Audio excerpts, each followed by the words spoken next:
everyone, it is time that cranberries are on sale. I'm sure you've seen recipes all over your FYP, just like I have. So I'm going to bring back this that I did last year.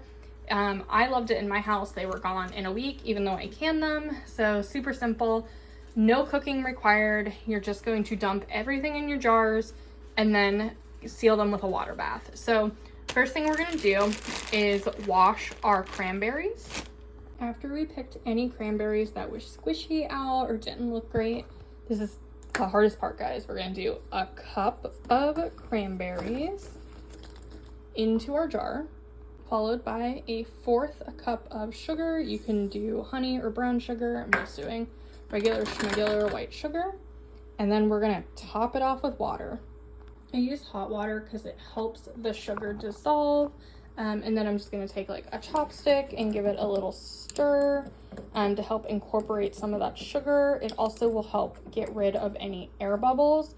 The cranberries are going to float to the top. That's okay. But the next steps is just to put a lid on, fingertip tight, and put it in our canner. All right, so I'm going to put my last one in. 12-ounce bag made about 4 pints of jars.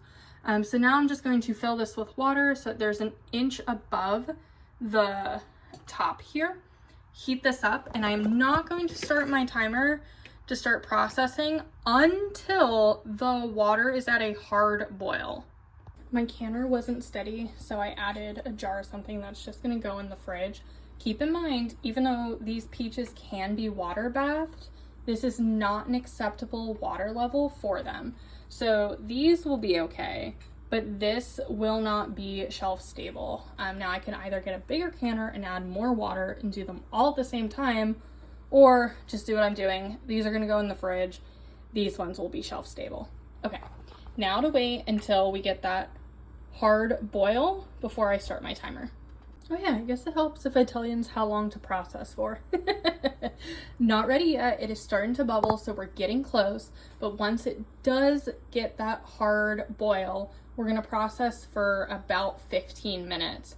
Let it sit for 5 and then put it on the counter to rest. But 15 minutes once we hit a hard boil. Okay, it has been our 15 minutes, so I cut the heat. You can tell it is still very, very hot. So we're gonna let this sit for 5 minutes before we even think about moving the jars.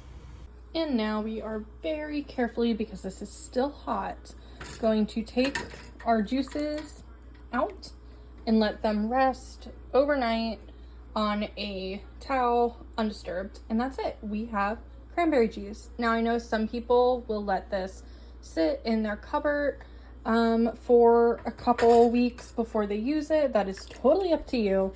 But yeah, thanks everyone for following along, and I'll keep you guys updated on more stuff. Bye everyone.